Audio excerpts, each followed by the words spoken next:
So I'm going to attempt to bring on Jim Florentine if I can see him at the bottom of the screen.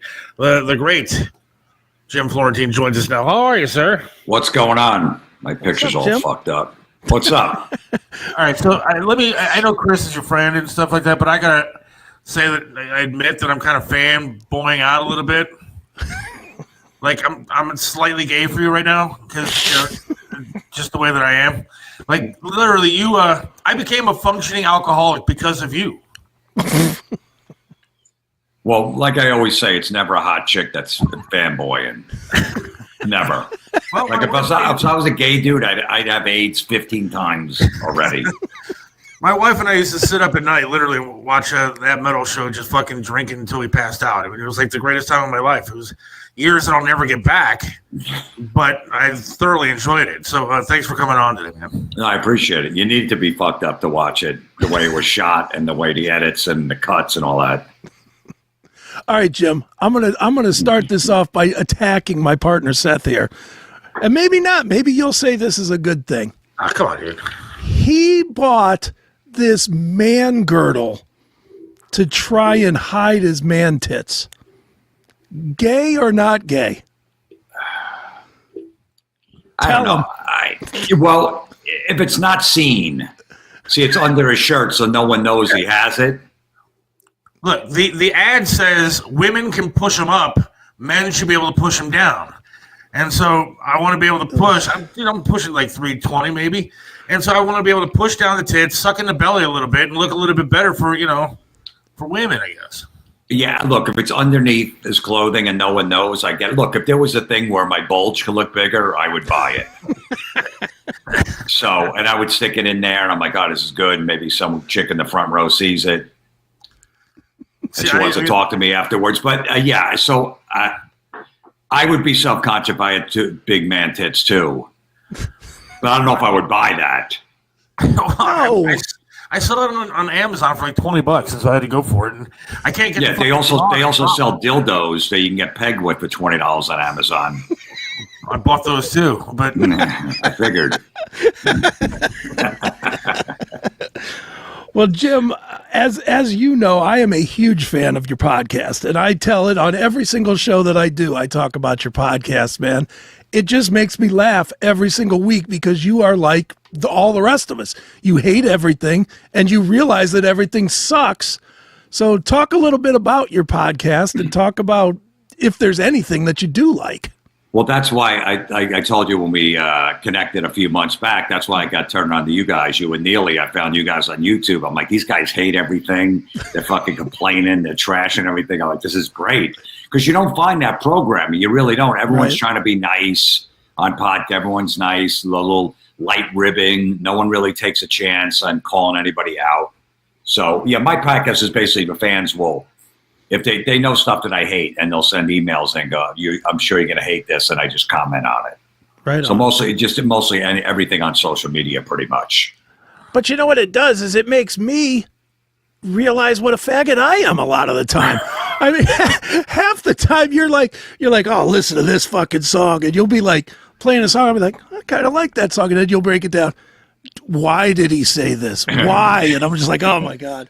Well, look, some of those lyrics from the 80s are silly. And if we broke down the metal lyrics from the 80s, they'd be silly too. So it's easy for me to pick apart. Now, some of those songs I used to like back in the day. Sure. I was a DJ at that time in the 80s, and I was, DJing weddings and in a club and shit like that. So I had to play that stuff. And it was MTV at that time. So whatever was on there, you were fascinated by.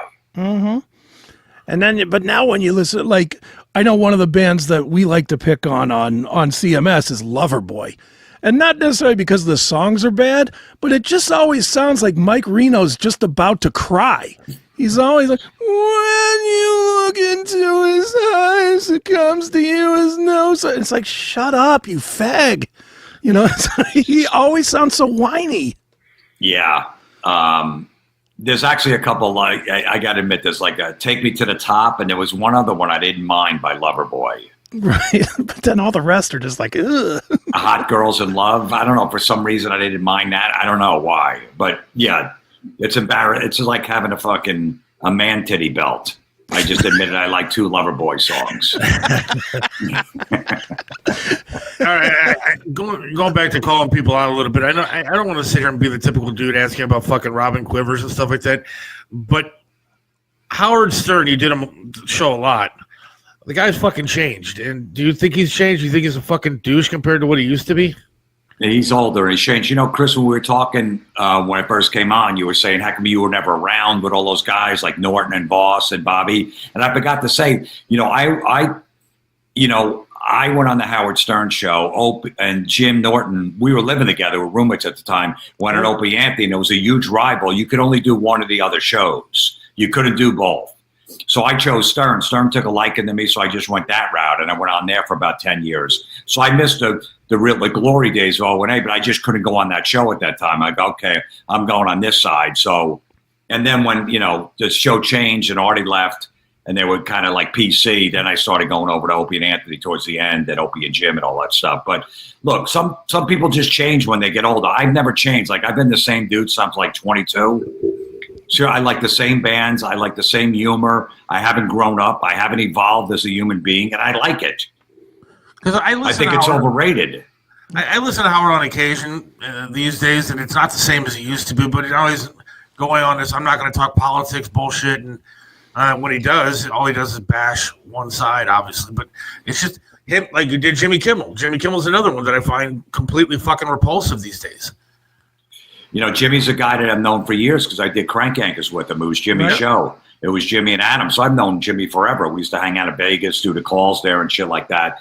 Yeah, I mean, look, I think when you get part in that system and you hang out with famous friends, you kind of have to toe the line with that stuff. I never did. I go on Gutfeld's show on Fox, and a lot of comics wouldn't go on in 2016. They all knew Greg Gutfeld because there was a show called Red Eye. He would do it 3 a.m, and all New York comics would do it.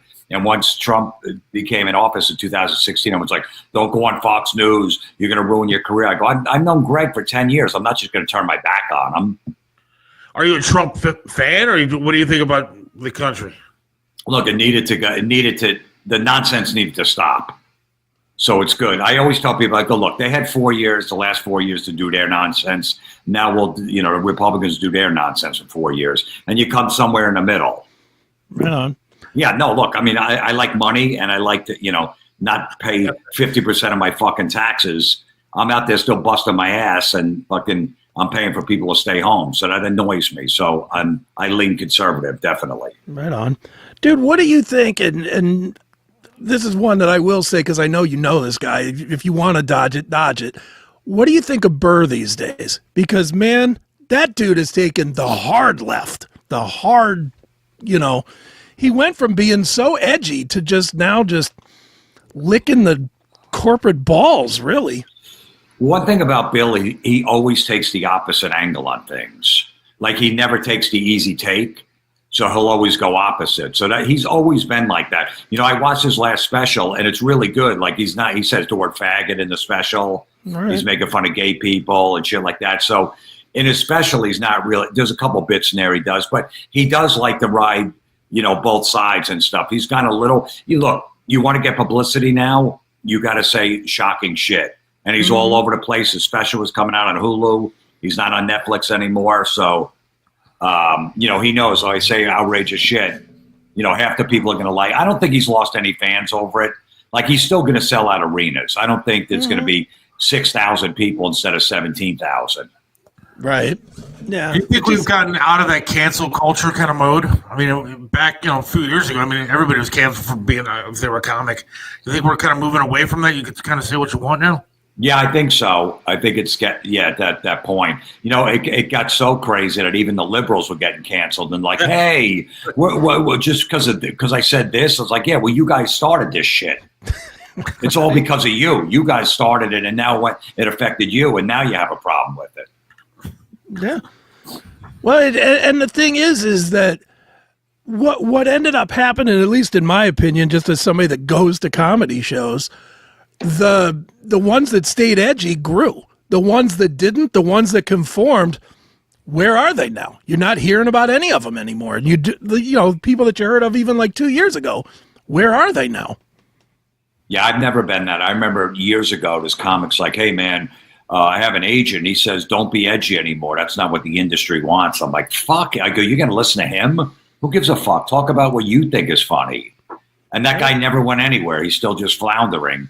It's just like, just do what you think is funny and just stick the course and see what happens. Who knows? Maybe something doesn't happen, but I'm not gonna sell out to just to try to try to meet them in the middle. Because you try to meet anyone in the middle, you're just gonna be mediocre.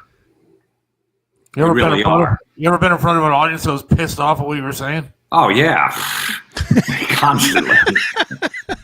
Every week. Yeah. Especially in New York. I love going to clubs. Like I'm in New York City this weekend.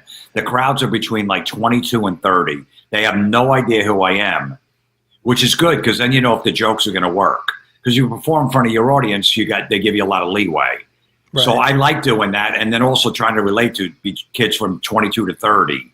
And sometimes you piss them off. I go too far, but I like riding that line and seeing how far I can get away with it. But it's a good exercise to do for me. Sure. Did you, I guess now it's probably not the same, but even again, 2 years ago or so, did you find any problems with club owners not wanting or trying to guide you a little bit and say, hey, this is, we're not going to talk politics, or we're only going to talk this level of politics, and we don't want this on our stages? I never ran into it because once you're the headliner, you could pretty much do anything. Okay. But if you're the first act, the MC, or the feature act, they'll tell you, hey, don't curse, don't whatever, be dirty. But once you get to the headline, you can pretty much do what you want. But I know that I went in clubs afterwards and someone was talking politics, some liberal on stage in Florida, and the crowd's booing them and walking out and shit. So I don't talk about politics on stage, but right. Once you're the headliner, you can pretty much do whatever you want. Right on. Go ahead, Seth. What's it like doing Gutfeld? I mean, it's a show I watch literally every single night. I'm assuming it's taped, probably after he does like the 5, I'm assuming. But is it fun to be there? Is it a good atmosphere?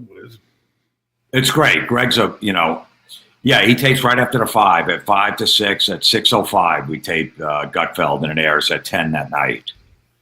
And you tape it to time, so he takes basically an hour with the commercial breaks, whatever, so it's not that much editing for him and stuff. Now, Gutfeld's a great guy. Like, I love it because he's awkward, and his humor's really dry, and he loves to bust balls, and he could take it, too, if you want to bust his balls. And it's amazing, the audience that he has.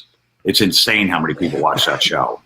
Which is funny, Chris. I get a bunch of band when I was on the Monster Rock cruise. Right. A lot of band members like, man, we see young Gutfeld. We got to keep it quiet, but we're secret. I'm like, oh, good, you're one of us. He's like, yeah, we're one of us. I'm like, nice. Because, I was going to say, that seems to be there's a shift in the country that's going on right now because, Gutfeld is beating guys like Colbert and guys that are, have been notoriously number one for at least the past few years. And so there seems to be a shift in the country. Do you notice that as you travel? Yeah, I think, you had to be quiet if you were Republican for a long time. And then all the nonsense between 2020 and 2024, you're just like, yeah, too bad. And everyone started coming out. It was almost like, like gay people coming out of the closet. They were coming out of the closet for Trump, and you were allowed to say it, and people weren't going to get mad, and, now teams are going to the White House. Oh, sure, I'll definitely go to the White House before they wouldn't. Right. It's a good. It's like I have probably 30% of my friends are extreme liberals and 70% are conservatives. I hang out with all of them. I don't care. We just don't talk politics. I got no problem whatever your politics are. I really don't. That's what bothers me is that Hollywood seems to be this fucking liberal love fest, and they don't realize that half at least of their customers are people like me who want to vote for Trump or want to, but they still want to go out and see a good movie. I'll never spend another fucking nickel on a Robert De Niro movie no matter what. I mean, and it shows in the box office. Snow White, Robert De Niro's movie, they fucking bomb because they're woke. No, I know. It's just that, can you imagine like Robert De Niro's in a new mob movie and I don't know anyone that saw it and completely tanked? Yeah. Did $3 million. I'm sure he made more than $3 million. Yeah, I mean, he's like, I have a theory about these guys like Alec Baldwin, Robert De Niro. There's a few other guys from New York. They actually think because Trump got in office that they could have been. big time guys in New York City, you know, and they're like, hey man, if that guy could have done it, I could have went that route. So they're jealous of him. You know, that's why they hate him so much. But meanwhile, the thing with Hollywood is if tomorrow the head guy in Hollywood was a Republican, they would all turn Republican. They'll just do whatever they need to do. The whole Hollywood become Republican. All of a sudden, that was cool to do, and it switched, and everyone was like, "Yeah, you know, build a wall, all that shit." So they're all phonies out there. Mm-hmm. But listen, when you go on Twitter and you put Trump's, you know, stepping on the Constitution, he's ruining our country. Oh my God, what are we going to do for the next 4 years? You'll get roles when casting directors see those tweets and see that shit that you put on social media. So that's why they do it. Yeah, but why will they get roles when then it turns around and the movies don't make any money? Well, because then what now they're doing is they're trying to take all the woke shit out. You know, they're trying to just make it like just a regular series with there's not a tranny, there's not a gay couple, right? You know, all that stuff. They're trying to, you know, so they're trying to do that because they realize nobody's watching that stuff. Like that show Reacher on Amazon Prime. Yeah. Mm-hmm. Yeah, that's pretty much just a straightforward kicking ass, almost like an 80s Schwarzenegger just beating people up, being a wise ass. Like there's no woke shit in that. And he bangs one of the chicks every season, which is great. Right. Here's a comment that somebody gave for you, man. Tell Florentine that his idea about a documentary about Genesis breaking up and the solo shit from Destroying Music is one of the greatest things he's ever said. I should fund that. I'll go to Phil Collins. I'll buy him a new chair so he can sit in. And I just want to go. My first question: what the fuck were you thinking about with Susu Studio? Explain yourself. Yeah, he has a lot of those. Take me home. I don't remember. It's like awful. And you know what? He always tried to be funny in the videos, like he would sing out of the drumsticks instead of the microphone. Oh, that's hilarious. See, I'm the fag with the girdle, man. I kind of like this stuff. Sorry. Come on. Which ones do you like? Both you just mentioned. I kind of dig them both. Susu Studio? Yeah, come on. What's wrong with that song? You really? Saxophone as a kid, dude. You know some shit like that in there. Easy Lover? Love it. Stop it. Come on. Every song that I can suck a dick to, I guess, is what I like. It's funny how people took that the wrong way. I get emails like, "Hey, dude, I'm sorry, I'm not sucking any dick, so I'm not, you know, gonna play along with this." I go, "No, I'm not saying you're gonna suck a dick. I'm just saying if you had to, and you need a song to put you in the mood to suck your first dick to, what song would it be? Would this fit the criteria?" All I know is I sent you one that has to be the all-time winner. No, that was bad. I'm going to save that one for part 3. I never heard that version or saw that. I never knew it had a video. I looked it up because I wanted to send it to you, and I saw that it had a music video. I was like, you got to be kidding me. They funded this? Dude, speaking of that, I make no bones about it. I sent you a segment that me and Neely did a couple weeks ago, and it's 1,000% inspired by your podcast. It was absolutely, that is where the idea came from. I just had a specific idea. What did you think? I know you said you were going to watch or listen to it. Did you listen to it? And I loved it. It was great. Like, it was funny because when Neely was first listening, he's like, just trying to make a joke there, I guess. You're like, no, but it's terrible. Like, so he'll get into it at some point, but he was like, yeah, all right, I guess I see what they're doing. Like, no, and you're like, no, it's awful. Right. So, Seth, no, it's great. Look, anyone that can call out shit on social media, just dumb shit that people post, the more the better. The more the better. Seth, you probably hate this segment, but it's called, what is it called? Just so you have a bumper for it is great. I know. I made the video and everything with the gay guy sitting on the couch. It's online. What is it? Online fans acting like faggots is what the segment is called. But and what it's based on is I just went into, and it's shocking. Jim, if you ever want to steal that one for your show, please do, because if you go into any band on Facebook, I don't care who they are. Most manly band you can think of, Metallica, Pantera, whoever, Cannibal Corpse. You go into their fan groups on Facebook, every goddamn post is just gayer than the next. It's all man love, or just, you know, I mean, you saw some of the stuff I was posting about. Yeah. God isn't as cool as John Petrucci. And it's like, what? Oh yeah. Stop. I really, you know, I think these people. Look, we're both huge. I'm not sure about you, Seth. We're huge music fans and stuff like that. But I don't, you know. At some point, it's like, okay, just like the songs. Like I've never seen those Facebook groups, so I don't even know what's written in there. But yeah, it's embarrassing. It's like, yeah, of course, you could be a fan. You could bond with somebody. You could talk about the fucking inner workings of a rare Judas Priest record, but you don't need to go, you know, how could you say Rob Halford's not God? It's like, come on, we're not fucking in high school anymore.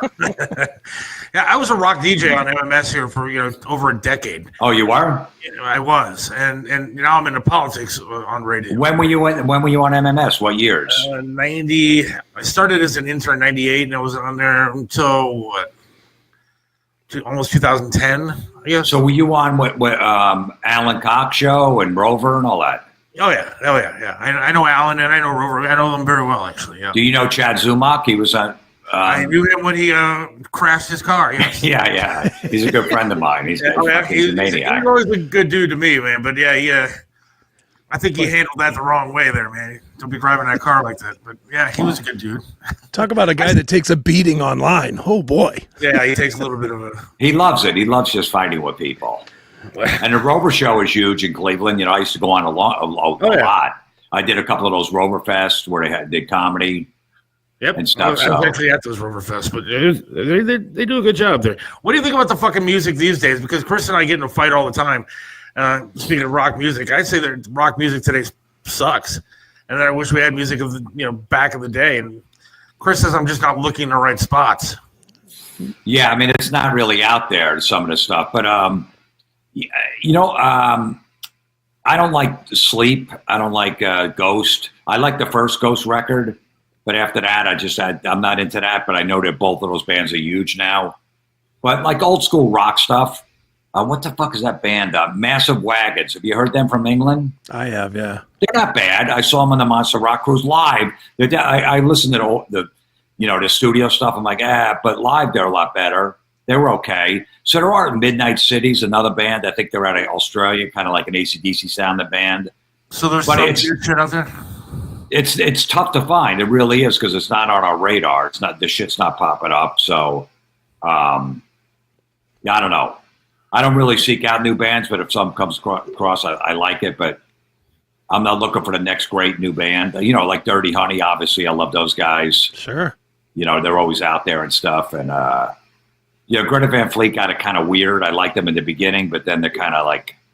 I don't know what the fuck they are now, like a jam band, but they draw young people to their shows, which is good. Mm-hmm. I think now you have to have a chick out front. It just seems like that is the way of the modern era. Is if you don't have a chick out front, nobody cares. Yeah, but I want to see Linkin Park with a fucking chick out front, dude. That's not Linkin Park to me. I mean, that's not the kind of music I dig. I don't know. I don't think the chick thing is the total way to go. Yeah. They're still going to sell out stadiums when they'll probably tour in the summer, and they'll still sell out stadiums with the catalog they have, Linkin Park. So they could have got anybody. Well, I was available. Yeah, I'll take that money. I think it's easy to sell if Chester, obviously with Chester gone, that I got a girl lead singer instead of like a Chester, an unknown that sang in a Linkin Park cover band. I think it's easier to sell. Sure, definitely, dude. How come you haven't crossed into movies too much? I mean, you've got when I see some of the guys that have crossed into the movies, I'm like, you're way more talented and funny than like Kevin James or whatever. It's like, come on, man. Yeah, well, I did a couple little parts. I never played the game in Hollywood. That's the thing. Kevin didn't really either. Like, he moved out there and he was like a jolly fat guy, almost like a watered down Ralph Cramden, Honeymooners type. So, but yeah, I mean, you had to go to Hollywood and play the game. I wasn't going to take it in the ass, and I wasn't going to kiss ass, and that's what I would have had to do both. Right. And what the fuck happened to Artie Lang? I mean, I know Beer League and stuff, but I mean, like, that guy destroyed himself. Yeah, I was in Beer League. I was a catcher in Beer League. I was in a couple scenes. I did a couple of little things. I was in Trainwreck. I had a little part. I might be up for some big part in some series I can't talk about yet, but you never know. But Artie Lang, yeah, look, Artie's, I hear he's sober. He's been sober like 6 years now. He's just laying low. He doesn't want to do anything. That's all I hear. He doesn't really talk to too many people, but he's clean and he's sober. Thank God. Well, His face exploded. I mean, you got to do something at that point. Yeah, I know. But I think he just, he's like, I don't even want to get tempted to go back out there. You know, when you're on the road, I used to open for him all the time, do shows with him. And, you know, even when he said, listen, I'm sober, you know, I'm sober 32 days. And then people would come to the show knowing that and be handing him drugs, sending shots up on stage to him, beers, everything. They didn't give a fuck. They would give them to me to give to Artie. And I was like, yeah, and I would just throw them in the garbage. But they were always, so Artie knows that's still out there. There's still scumbags that will do that. Right. I think I know the answer to this one. I'll put this up, though, anyway. Is Florentine going to be in the Eddie Trunk documentary? Yeah, they interviewed me, Don, and him to talk about that metal show. Okay. So I know there's a guy following him around or whatever. So Right. I don't know if I'll get cut. I know we bust his balls all the time, but is that metal show? Is there still talk about it? I mean, I know he said every week on his podcast, he's like, I hear it every day. People still talking about it. People do really talk about it. Like my son's always fascinated by that. He goes, okay, here comes this guy. This guy's definitely going to ask if that metal show's coming back when he's walking up to me. And they do. It is crazy that my manager that lives in Hollywood, who used to rep like Robin Williams, Billy Crystal, been around forever. He's like, I've never heard of people asking about a TV show coming back. And I've been in the business 30 years like this show. Right. But I'd say no. Would you want to? I would definitely do it. Just because the scene is so different now. You know, somehow I can't see you, Eddie, and Don talking about Dorothy or whatever. You know, I just don't see that working. Yeah, that's what you have to do because these guys are dying off. So there's really, you know, doing less and less touring and stuff. But we'd have to mix in both the younger, you know, get Wolfgang and those kind of people on. But I would definitely do it. I mean, there's just not a lot of interest for it out there, this kind of music. Right. And, you know, everyone's doing it on the internet too, on YouTube, and everyone's got shows and stuff like that. So people could find that stuff, whatever. You know, before all this, you know, when that metal show was on YouTube, people weren't really doing shows. Right. Not so much on. So now everybody's doing it too. So that kind of takes away from the, you know, the format. Look, we were just lucky to get that shit, and it just kept going, and nobody gave a fuck at VH1 Classic. Like nobody even ran that network. We pretty much, you know, so they just kept it on because there was no other original program, and we were actually getting people to watch that channel. Right. So we had a good run. I mean, every season got picked. I'm like, holy shit, we're doing another one. This is fucking beautiful. It's going to end sometime. I know it. Because the people that were working on the show had no idea about anything, you know, a little about how to produce TV, but nothing about metal. So we're constantly fighting. Awesome. Well, I hate to say it, man. I hate to say it because I know Chris, but I fucking love the show, man. I thought it was a great show, and I would love to see it come back. It is what it was, you know. It's just like, you know, look, it's almost like being in a relationship. It's like, okay, I'm married. I got to go fucking pick pumpkins. I don't want to. Tomorrow night we're going to go see Sabbath, but tonight I got to go pick pumpkins for my chick. So that's how you do it with TV. You got to I got to meet them halfway. I don't like meeting people halfway. That's why I just go on stage by myself and tell fucking dirty jokes. Yeah. I know you said you were playing in New York City. Are you going to be doing a long countrywide tour? Yeah, I'm always out there doing shows. Yeah, it's constant. You know, I'm going to Rogan's Club next weekend, the Comedy Mothership in Austin. And shit. So yeah, I'm always out there doing shit. Okay, I always ask the bands because you know I like to live vicariously through people like you. What's the fucking groupie situation for comedy, guys? I mean, it's over for me. It's over for me now. I had a good little run because the audience is getting older, you know. Right. So that's the problem. There's not like hot chicks coming to shows anymore. So there was a time though. It was pretty good. It wasn't like bands. It wasn't like bands, but once in a while you would, you know, it'd be all right. But it was totally because you were on stage. But isn't the problem with comedy clubs is all the hot chicks come with the boyfriends? Yeah. Always, yeah. Sometimes they'll come with a guy friend though, and you know, But they won't admit it. Well, that could work, though. Maybe they'll ditch the guy friend. Right. I've had that before where the girls just ditch the guy friend. I go, that's your... She's like, I want to hang out with you. I go, what about that guy? She goes, he's my friend. I go, okay. She goes, yeah, he drove me here, but I'm coming with you. I go, okay. Go tell him. The guy was miserable. I don't blame him. He paid for the ticket. Fucking had her in the front row. Right. Probably bought her 2-3 rounds of drinks. Yeah. Got her lubed up for you. I know. I wanted to go tell the guy in the park, I ain't sorry, dude, but you know. Hand him a 20 for those drinks and say, thanks, bro. I was that guy friend for a long time where I was fucking, I picked the girl up from the airport and drive her to her boyfriend's house that, you know, treated her like shit. He didn't want to get it. He was playing video games with his friends, so I'd pick her up. Nice.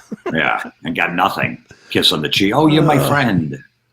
Right. No, I'm not. Oh, believe me, there was a 5-year run of that. It was brutal. Ooh, that's awful. Yeah. Dude, I got one more rock one for you, too, and it's something that I bitch about constantly. I'm curious what your take is on it. I was actually bitching about it last night when I was doing my show with Eric from Stephen Piercy's band. Rock bands, guys, girls, whatever, that are showing up now in wheelchairs. You know, Nancy, what's her name? Ann Wilson is now in a wheelchair trying to do heart music. I say, if you can't stand up, cancel the shows. I don't care if it's Axl Rose that broke his foot. I don't care if it's Ann Wilson that has cancer. I don't give a shit why. When I saw those disgusting, horrible videos of Genesis and Phil Collins out there, and they couldn't even give him a cool chair. It looked like they grabbed a chair in the back in the office somewhere. Yeah, out there. They brought in an Office Max with their points. Somehow I don't even think they own the chair. That was probably on the rider. I need an office chair. You know, I mean, it's just, they're not giving you a discount on the tickets, and that's where I get mad. It's like, all right, if I wanted to see Genesis, which I've seen Genesis before, I am not going to pay $400 or $500 today and see this old rickety man sitting in a chair. No. You know who started the chair is Dave Grohl. Dave Grohl, and he should be beaten for that. And Grohl gave his throne to Axl. Right. I saw that first show in Vegas. Well, they did that club show, and Axl Rose. But I saw the first show back in Vegas, and he sounded amazing because he wasn't running around. Well, he may have sounded amazing, but did you pay for the tickets or did you get them? No, I paid for them. How much were they? Probably like $300. And you didn't feel ripped off even a little bit? Nah, I just wanted to see him. So I think I might have bought the tickets before he did the club show, so I had no choice. Okay.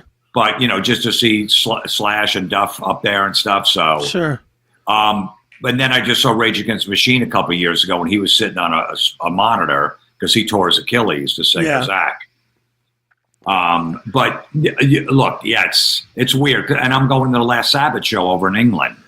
Yeah. Oh, dude. I know. Believe me. You're looking forward to seeing the other bands, right? Because that's going to be a train wreck. Come on. It was originally sold that it was going to be a short set by Ozzy solo. Yes. And followed by a set of Black Sabbath. Yes. And then all of a sudden it's Ozzy's like, listen, I'm going to do bits and pieces, whatever I can. So I don't know how that's going to be. Look, maybe, you know, Sharon said that he's singing better than ever, even though he's going to be in a chair. So Ozzy will be in a chair too. I'm not betting. Look, if I was betting money today, I would bet he's not even there. I would bet anything they record him in a studio. I would bet he just can't do it. I don't believe he can do it in a chair. I don't care what Sharon's saying. You know, she's always the bastion of honesty, right? Jesus. Right. I'm just hoping somehow they could at least do like 3 songs. The original guys do War Pigs, Paranoid, Iron Man. You know, just to see those 4 up there. Yeah. But the way Ozzy said bits and pieces, so maybe he's going to have, you know, Hetfield up there, and he'll be singing, and Ozzy will take a verse here or there. You know, so I'm thinking maybe that's it, Axl, that kind of stuff. But Sabbath's my favorite band of all time. I love them. So I got to see it one more time, especially with Bill Ward. I felt gypped. You know, Bill wasn't on that last tour. And then what happened when I looked, AC/DC's playing in a soccer stadium in Germany 2 days after that. So I'm going to stay and go to Germany to see AC/DC at the soccer stadium. Nice. So I'll make it worthwhile. And me and Norton are trying to book, Jim Norton are trying to book gigs over there a couple days before in London to do some comedy. So I'll make a trip of it. But yeah, I was originally so psyched, and I heard about it like a couple days before it got announced. Sure. And then, I figured Ruby Sarzo is going to play, and then Jakey Lee maybe with Ozzy. But so I don't know what the fuck's going to happen. Yeah, I mean, look, as a metal fan, it's going to be the greatest show ever. Because, like, every legitimate band that can still play is going to be on this thing. Yeah. So, I mean, from that stance, it's going to be great. I think older guys like me, that went to Ozfests, we saw Sabbath as Sabbath. And, certainly even people older than us that saw the real Sabbath in 1975 or whatever, they really saw Sabbath. But I don't think it's going to suck. But I just think that it's awful that they sold those tickets for ungodly amounts of money. And then literally as soon as it was sold out, I was like, by the way, not going to be singing as much as you thought I was. Yeah, I want to have the memories of the guys from when, they were good. Yeah, I know. That's the one band that I'll do it one more time, especially in their home, Birmingham, England, where they started. Mm-hmm. And with that lineup, if it was just them, I probably wouldn't do it. And then I found that AC/DC's playing a couple days later. So I said, I'll make a whole trip of it. But there's a lot of bands that I see. I go, I don't need to see anymore. I saw them in their prime. I'm good.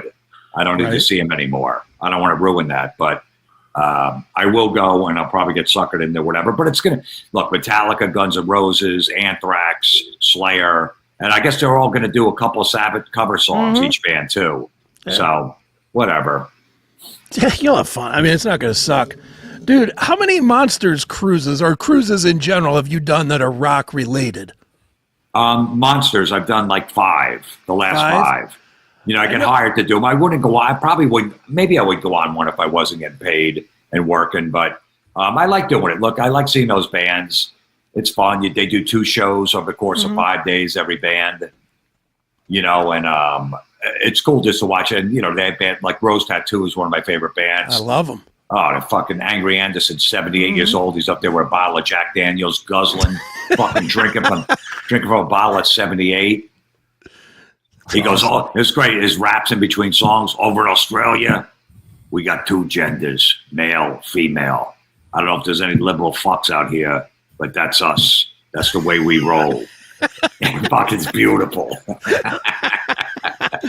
Dude, Neely just was on that 80s cruise, the one that, unfortunately Tammy Down's chick died on. Yeah. But he was telling me, and I'm curious if I've never been on the rock. I cannot stomach that, being locked on a boat with a bunch of drunken idiots for 5 days. Nah, pass. But he was telling me that on that cruise, I'm curious if they do this on the Monsters cruise, and if you've seen it, they have a graduation ceremony for people that are veterans of the cruise. And they literally cap and gown each other and walk across a stage because they're on their second cruise or their third cruise, or then they graduate to alumni after their 4th cruise. Have you seen or heard of this? No, I haven't, but I know they do like theme nights on the Monster Rock cruise. Like you dress like a pirate one night, and the next night's an alien and a cowboy hat. I got on the fucking loudspeaker, and the whole boat like 2 years ago was like pirate night. Yeah. And I said, hey, LA Guns is going to play in this theater instead of the pool stage. Just want to let everyone know. I go, and by the way, anyone walking around with a pirate outfit on, grow up. I go, you actually pack that in a bag to bring on a cruise. Grow up.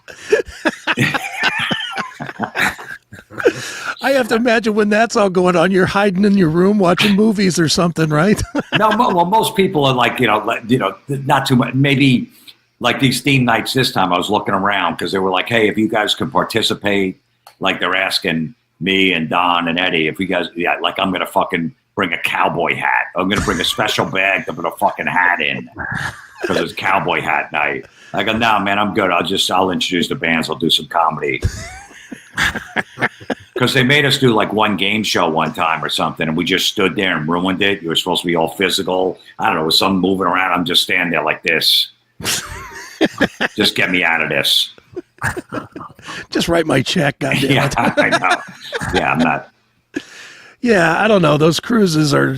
Yeah, I'm telling you, but it's, when you got like 40 bands on there, Michael Schenker was on, so you could see Sure. 2 sets.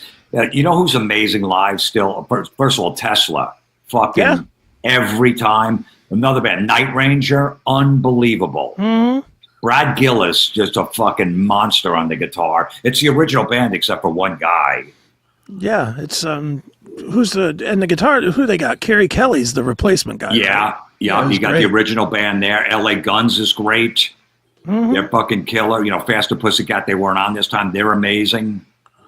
So these guys, the bands are still bringing it. And Queensryche with Todd LaTorre. Holy shit. Yeah, he's great. What kind of fans do you get on those cruises? Because that shit costs a lot of money, dude. You're not going to get your average fan. You got to get guys with lots of cash, right? Or is it still a good crowd? Yeah, they sell out. Whatever it holds, the boat, I don't know, 4,000 or 5,000 people, sells out every time. They're not rich fucks, though? Are they actual fans? Not really fans. No, they're definitely, what is it, like $5,000 or $4,000 or $5,000? But you're on the ship for 5 days. Food is included. The booze, you got to be separate or whatever. But you see 40 different bands and they're doing 2 different sets. And then you're docking like Bahamas or somewhere like that if you want to get off the ship. I never do because it's just like you get off and they got little shops. Like there's a sunglass hut in fucking, in Haiti. Or wherever. I'm like, I go to the mall down the street for the fucking sunglass hut. I don't need to go to one in Haiti. I'm going to get I'll get robbed and I got new sunglasses. Yeah, and I guess really when you think about it with today's prices, you spend $1,000 to see any show, to go see Metallica. By the time you buy tickets and you park, and Metallica tickets are $300-$400 a hit. Then you park for another $50 to $100, depending on the city that you're in. If you go get something to eat on top of it, you're $600-$700 deep to see one band. Right. So at least for that, you 40. People save up, and then it's their vacation. Yeah, it's their vacation. It's 5 days, and you do whatever you want. There's a schedule, what bands you want to see, all that stuff. And they start at like 11 in the morning, go to like 1 in the morning. Right on, man. Well, dude, where are you going to be? Where should people go to catch up with you? Where should they subscribe to your podcast? All that good stuff. Yeah, my podcast, Everybody's Awful, comes out every Monday. And then, my tour date's JimFlorentine.com. I got Florida coming up, a bunch of dates. We're up Minnesota, all that shit. So I'll be around. Well, I'm going to see Wednesday 13. I'm psyched, April 10th. Nice. He's fun.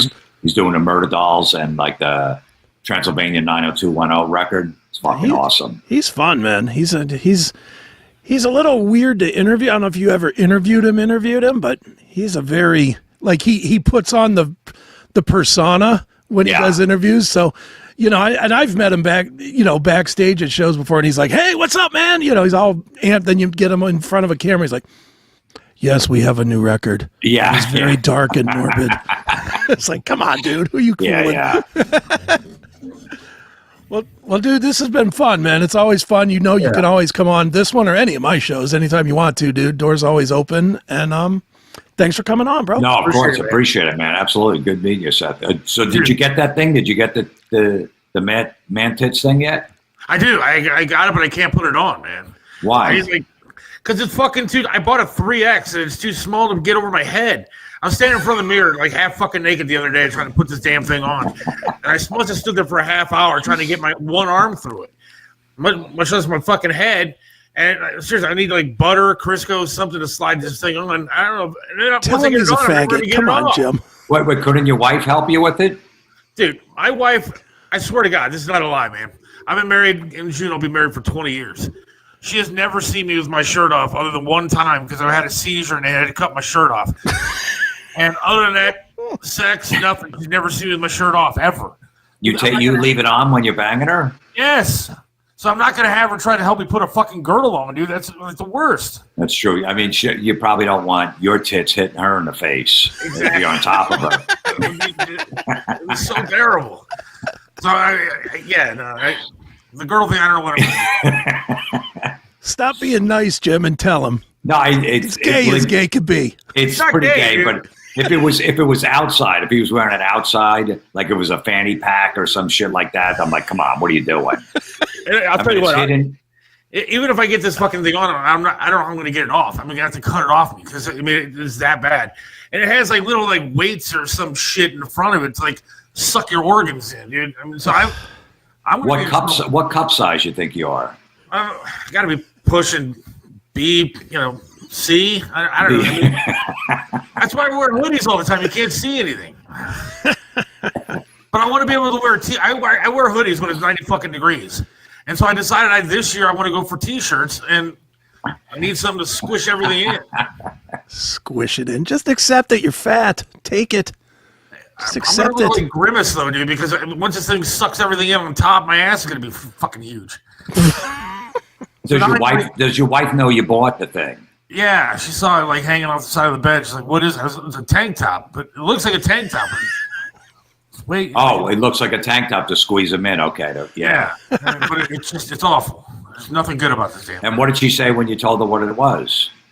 She kind of giggled a little bit, but I mean, I think she wants me to look good. I'm assuming. I'm doing it for her, basically, because I want her. No, you're not. I want her to see me slim a little bit. You are vanity 101, my friend. There's nobody doing it. You've been married 20 years. You're not doing anything for her anymore. Who are you fooling? This fat fuck goes, well, why don't you just try yoga?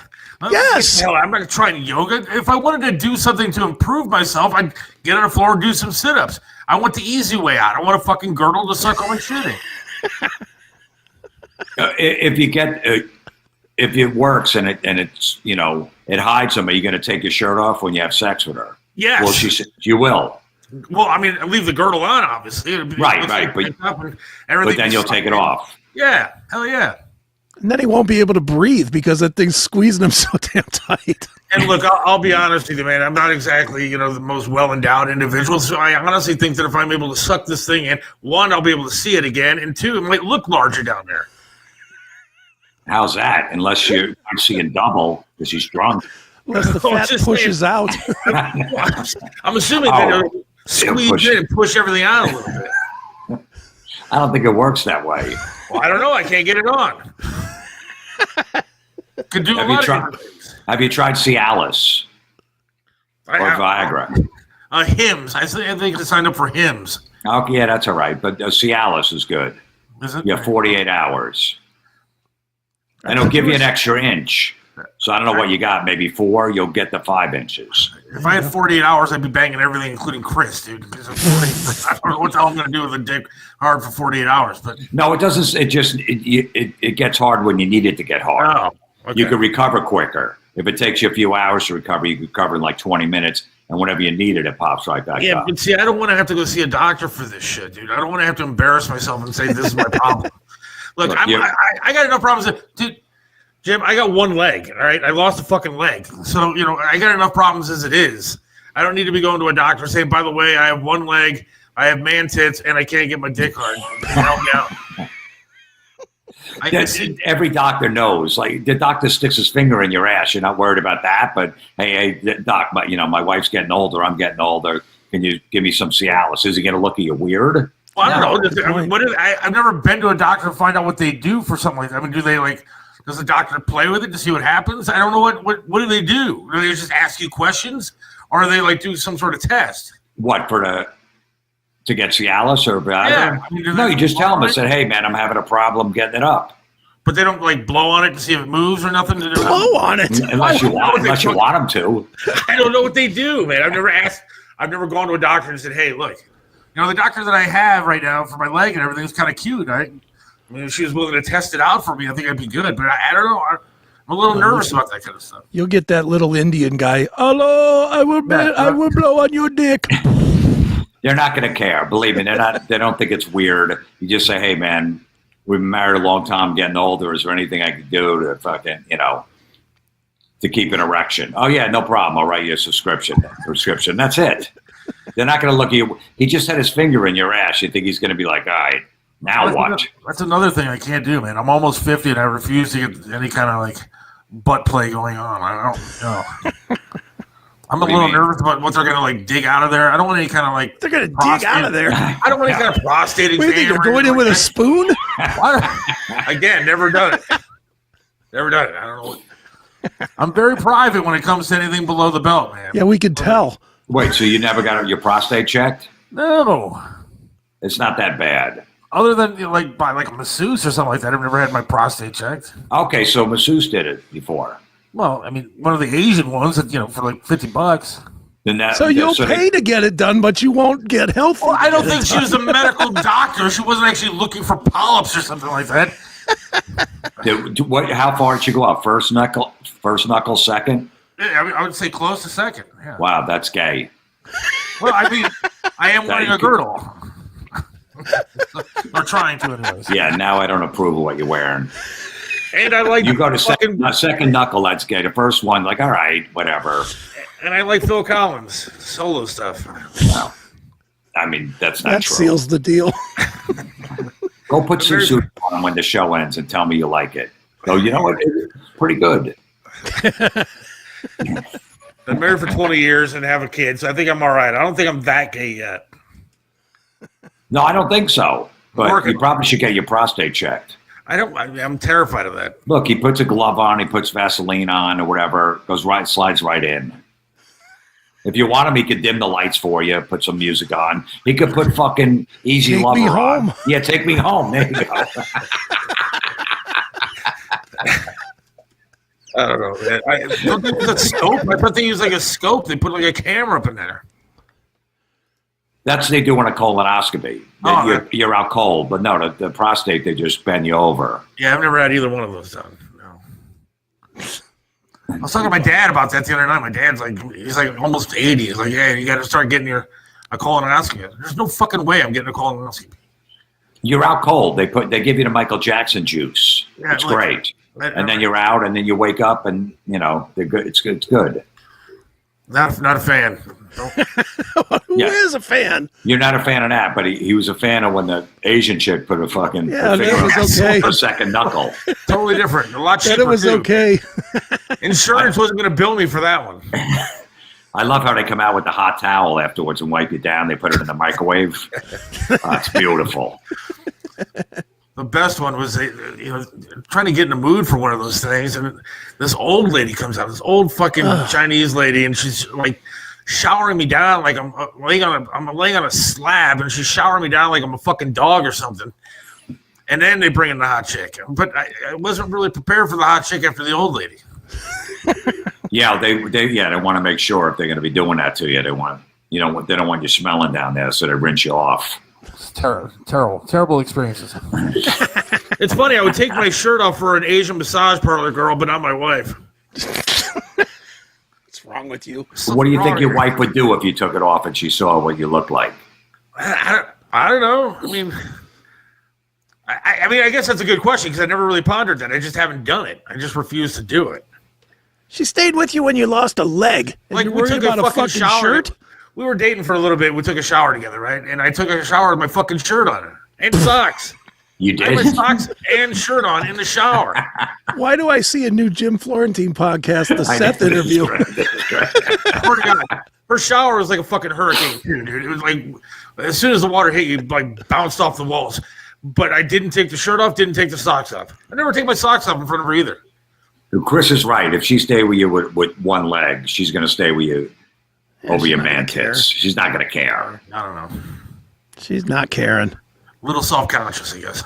I'm not And by self-conscious. the way, Jim, just so you know, this fucking guy married like 900 levels up. Really? Oh, yeah. Yeah. Yeah, It's absolutely sickening when you see it. Is Beauty and the Beast when you see those two together. Well, because It's here's the fucking deal, scary. man. She met me at a radio gig, and she thought that I actually had fucking money working for a radio station. Oh Yeah. my God, your name is Seth the Barbarian. I hear you all the time on the radio. Blah, blah. Oh, and thought I had money. Thought I had a career. Thought I had some sort of future. Little did she know I was going to be doing some fucking podcast with Chris. No money, talking politics the rest of my day, and having one fucking leg. How'd you lose your leg? Well, I had diabetic neuropathy to begin with, like in my Okay. my foot. But then I was on vacation. I looked down at my shoe that was on the floor and it had a fucking like big ass thumbtack sticking out of the bottom of it. Apparently, it was in my foot, and you didn't even feel it. No, scraping the bottom of my foot for God only knows how long. And so one night my wife came home and I was playing with the remote control. The TV wasn't on, my phone wasn't on, but I was talking to somebody on it, and I got sepsis and I was in a coma for like 3 days. Damn. Woke up without the leg. Too bad the doctor, when you were under and took the leg off, couldn't have taken the tits off too. I know. You know what I mean? There. Might as well. He's under. He doesn't know. Yeah, a little lipo. I mean, I signed off on removing the leg. Remove the fucking fat too. Yeah, using that scalpel anyway. Goddammit, do a little extra work. Something. Or take part of the leg and attach it to my cock. Nice. That's great. Yeah. All right, It Jim. is, man. Well, good luck with Appreciate it. everything, man. Thanks, man. You too. And the door's always open, man. Anytime you want, anytime you Yeah. got something to promote, door's open, man. I appreciate it, Chris. Yeah, definitely. All right, brother. This is awesome, man. All right, Thanks, take man. care, man. All right, I'll see you guys See ya. later. Later.